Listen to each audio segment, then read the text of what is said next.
Nosso homenageado desta semana no Vale a Pena é Francisco Coco.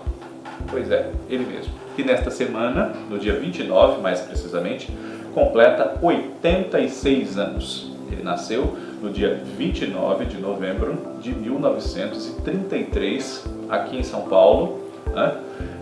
Como se diz, nasceu e se criou no bairro do Brás, né? Que é uma região de predominância de imigrantes italianos, né? Aqui em volta do centro da cidade, e é um dos dois filhos do feirante Leopoldo Coco e da sua esposa, Dona Antonieta, né? Quando criança, próximo da casa da família Coco, montavam-se circos. E o circo foi uma das primeiras portas que abriram a magia da arte para a vida do então pequeno Francisco, né? Que cresceu querendo ser artista, participar daquilo de alguma maneira, e especialmente o cinema, né? Nós estamos falando da infância dele ali, a virada dos anos 30 para os anos 40, o cinema exercia um grande fascínio, né? Ainda não havia aqui no Brasil a televisão. Ele foi crescendo, ajudava o pai na barraca que ele mantinha na feira, né? O pai dele era feirante.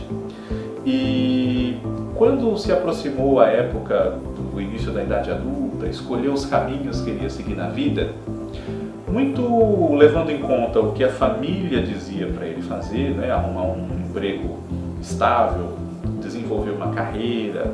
Ele começou a estudar para prestar os exames e entrar na faculdade de Direito. Mas, um dia, perto da barraca, quando eles estavam na feira, né, ele notou uma movimentação diferente do comum no Teatro Leopoldo Frois, aqui em São Paulo, que ficava próximo de onde eles estavam com a feira naquele dia. Essa movimentação diferenciada era uma série de audições, exames, para que os alunos que passassem nesses exames fossem admitidos para estudar na Escola de Arte Dramática, a EAD, que então ainda não fazia parte da Universidade de São Paulo, né? Havia sido criada não fazia muitos anos por Alfredo Mesquita. E o jovem Francisco decidiu ingressar na Escola de Arte Dramática e deixar os estudos de Direito de lado. Durante 3 anos ele cursou as aulas, né? Ele teve as aulas, ele fez o curso de interpretação. E na década de 50, nessa altura, né, ele já começou a fazer espetáculos com amigos ali que ele conheceu na própria EAD, no TBC, Teatro Brasileiro de Comédia, que abrigava, né, vários desses alunos que se formavam nos cursos, poucos que havia especializados naquela época, e começou a desenvolver a sua carreira. A primeira peça de Francisco Coco foi Rua São Luís 27, 8º andar, de Abílio Pereira de Almeida, né? Mas pode haver discrepâncias, porque às vezes as fontes, quando tratam da carreira artística de figuras notórias em teatro, consideram a primeira peça no geral ou a primeira peça profissional, caso essa pessoa tenha feito teatro amador.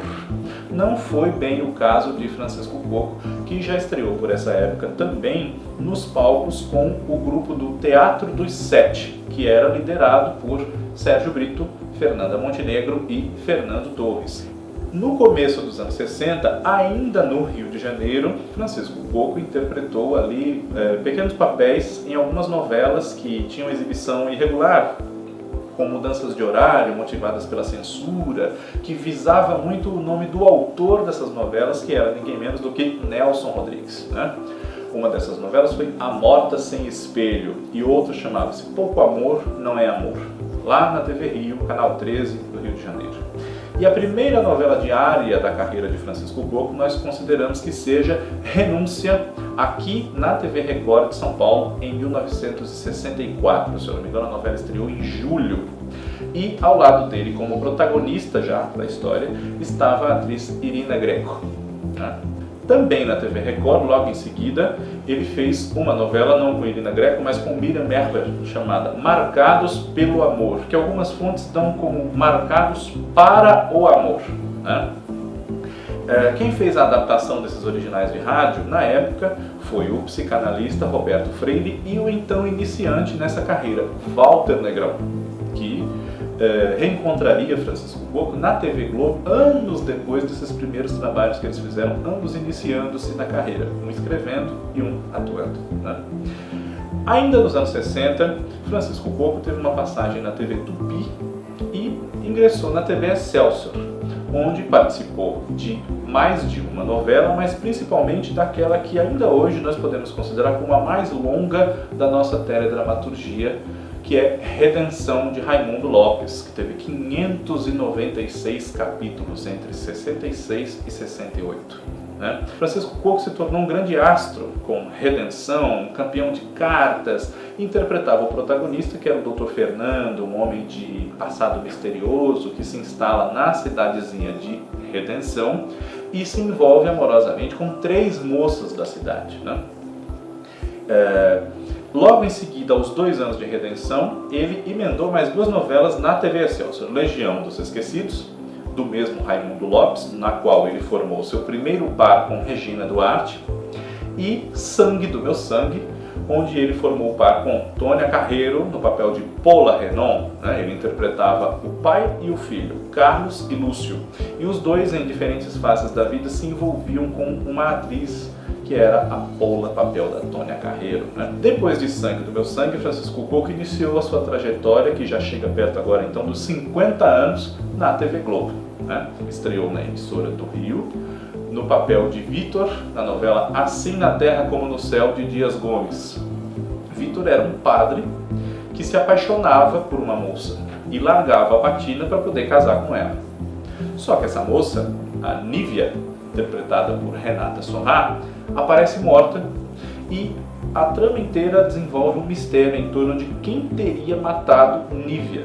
Depois de Assim na Terra como no Céu, ele interpretou em O Cafona, novela de Braulio Pedroso, também do horário das 10, assim como Assim na Terra como no Céu, um personagem que, de certa forma, foi um divisor de águas na sua carreira, né? Ele que era considerado um grande galã, né? Muito bonito, ídolo das fãs, né? Ídolo das mulheres, principalmente, ele interpretava um personagem um pouco mais velho do que ele próprio, e sem modos, né? Sem requinte, sem refinamento, que graças ao enriquecimento consegue tomar essas boas maneiras, por assim dizer, graças ao convívio com a alta sociedade, nem sempre tão endinheirada assim, né? Logo em seguida, Francisco Coco fez a sua primeira novela das muitas que ele faria no horário das 8 da TV Globo, hoje 9, né? Selva de Pedra, de Janete Claire, que teve uma segunda versão em 1986, que nós podemos assistir atualmente no canal Viva, com Tony Ramos no papel que foi de Coco, Cristiano Vilhena, que é um rapaz de origem muito pobre, foi submetido a diversos sacrifícios, não só ele, como a mãe, as irmãs, né, por um pai fanático religioso, e acabou encontrando a felicidade amorosa ao lado de uma moça que se apaixonou verdadeiramente por ele e ficou em dúvida entre esse grande amor e a possibilidade de subir na vida, ter a riqueza, a bonança nessa trajetória que ele nunca havia tido até ali, ao se envolver com uma moça riquíssima, que era interpretada pela Dina Sfati, né? E essa mocinha com quem ele se casou e ficava entre as duas era Regina Duarte. Mais um encontro dos dois, né? Ao longo dos anos, Francisco Coco foi solidificando cada vez mais uma imagem de galã, e até certo ponto essa imagem atrapalhou o reconhecimento do seu talento como ator. E na sua geração há outros exemplos semelhantes: Tarcísio Meira, Carlos Zara, Hélio Souto, né? Mas com o passar do tempo e o amadurecimento, né, ele foi ganhando outros papéis de protagonista, com envolvimentos românticos, etc., mas com oportunidades para que ele mostrasse essa nuance de bom ator que ele era e que ainda é. Né? Um grande exemplo disso é o Carlão, de Pecado Capital, de Janete Claire, que foi uma novela feita às pressas para substituir Roque Santeiro, então censurada, na qual ele faria o Roque, né? Um papel que nós veríamos 10 anos depois com José Wilker fazendo, né?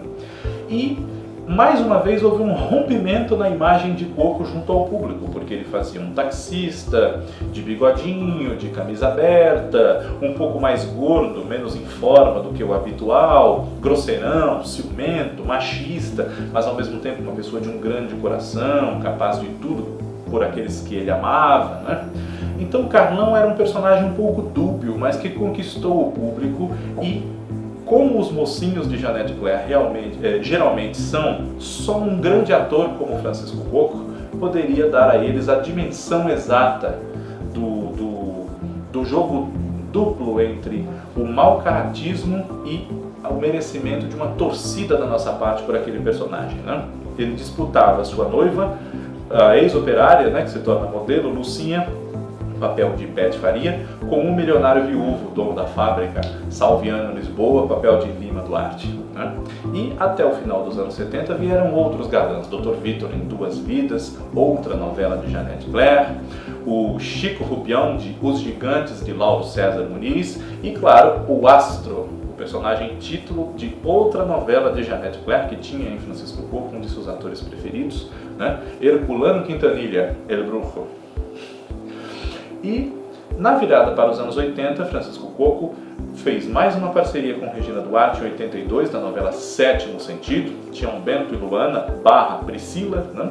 Pouco antes foi o protagonista da série Obrigado Doutor, também originada de um programa de rádio, né? Foi nessa ocasião o reencontro de Coco com Walter Negrão, quase 20 anos depois, né? E fez menos trabalhos nos anos 80 do que nos anos 60 e 70, se nós formos parar para ver, mas por uma série de motivos, né? Em 1983, ele fez a última novela de uma grande amiga que ele cultivou ao longo da vida, Jeanette Claire, né? A novela Eu Prometo, e depois disso se retirou um pouco da televisão, voltando apenas em 87 para interpretar Paulo e Denizar na novela O Outro, de Aguinaldo Silva. Na sequência foi o Severo Blanco, um grande personagem, criado por Lauro César Muniz para a novela O Salvador da Pátria. É o famoso político de centrão, muito oportunista, sabedor de que caminhos tomar para se manter no poder, para se manter ali no núcleo das decisões, né? E um grande manipulador. Manipulou inclusive o protagonista da história Sassarutema, vivido por Lima Duarte, né? Era cínico, mulherengo, tinha um casamento muito estranho com a Gilda, que era vivida por Suzana Vieira, e era alvo do complexo de Electra da sua filha, a Rafaela, papel da Najara Tureta, que tinha uma relação também muito esquisita com esse pai, né? Ela tinha mais ciúme do pai com outras mulheres do que a própria mãe dela. Então era uma coisa provocativa do Lauro, né? Como só ele poderia fazer naquele tom, naquela intensidade, né? Só ele, Lauro, e só ele, Coco, podemos dizer, né? A partir dos anos 90, a carreira de Francisco Coco na televisão começa a dar a ele outras oportunidades, até para conquistar um novo público. Então, ele fez um mau caráter, o Diego, em Lua Cheia de Amor, o viúvo, que supostamente tinha matado todas as esposas, Otto Bismarck, em Deus nos acuda, 2 novelas das 7, né? E voltou a participar de Pecado Capital, agora com Salviano, no remake da novela, além de muitos outros trabalhos, né? Foi nessa época, nos anos 90, que ele reencontrou o cinema, aquela paixão de juventude, ele que vivia atrás de um teste para fazer uma pontinha, entrar no mundo do cinema, ali na companhia Vera Cruz. Fez alguns filmes nos anos 60, mas passou 30 anos ausente dos sets. E no final dos anos 90 voltou e continuou a fazer filmes, fez Gêmeas, fez Traição, fez Cafundó, né? E teve um trabalho bastante interessante, eu recomendo a você que assista, se não tiver feito isso, num filme recente de Jorge Furtado chamado Real Beleza, no qual ele interpreta um homem cego, mas que ao mesmo tempo enxerga o mundo à sua volta tão bem quanto aqueles que têm o sentido da visão, né? Casado no filme com Adriana Esteves, pai da revelação desse filme, Vitória Estrada, hoje muito conhecida pelo seu trabalho em novelas, né? E que tem ali uma ameaça à estabilidade da sua família na figura de Vladimir Brista, um fotógrafo, né? E nessa linha de papéis que conquistaram um novo público, nós não podemos deixar de citar alguns ótimos momentos do ator nos últimos anos. Pai Gaudêncio em Da Cor do Pecado, novela das 7, né, de João Emanuel Carneiro, Olavo da Silva, o Rei do Lixo, em Passione, e também o Zé Gino, um peão de boiadeiro já de avançada idade, né, avô do protagonista, o Tião, Murilo Benício, na novela América, de Glória Pérez. Daqui a alguns dias, dia 9 de dezembro, para ser mais exato, nós vamos poder rever O Clone, da mesma Glória Pérez, da qual o Francisco Coco também participa, mais ou menos ali do meio para o fim, o papel do padre Mattioli, que é uma das figuras que representam ali o jogo de ética, religião e ciência que envolve a criação do clone pelo grande amigo dele do tempo de faculdade, o Dr. Albieri, papel do Juca de Oliveira, né? Francisco Coco, na minha opinião, e acredito que na opinião de muitas pessoas que vão assistir aqui a esse nosso Vale a Pena, é um dos maiores atores do Brasil. Eu não digo da televisão brasileira, embora o seu trabalho tenha sido eminentemente na televisão, mas é um dos maiores atores do Brasil. Infelizmente é alvo de muito preconceito, de muita má vontade das pessoas por causa de cacuetes que ele desenvolveu ao longo da vida e que ele talvez não tenha na vida real, né? Um pigarro, um tossido, falar de soquinho, né? Uma coisa assim, vocês, como assim? Eu não admito que... uma coisa assim, né? Quem me conhece sabe que eu brinco com isso sempre, porque é uma característica dele, né? Mas isso não o torna mau ator. É um cacuete que ele, vamos dizer, poderia evitar, nem sempre deveria usar, claro, podemos conversar sobre isso, mas não se desvaloriza uma carreira tão profícua, né? Tão produtiva e tão atuante ao longo de décadas e décadas de um galã que passou a ser reconhecido como um grande ator que Francisco Coco realmente é.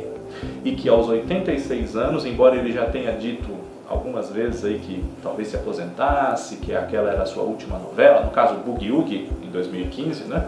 Já fez coisa depois disso. Esperamos que, além de muitos anos mais para frente desses 86 que ele completa agora, nos brinde com o seu talento ainda por muitos anos, enquanto ele puder. Um abraço a todos, até a próxima semana. Inscrevam-se aqui e acompanhem o que a gente traz para você no Observatório da Televisão. Um abraço. Tchau, tchau.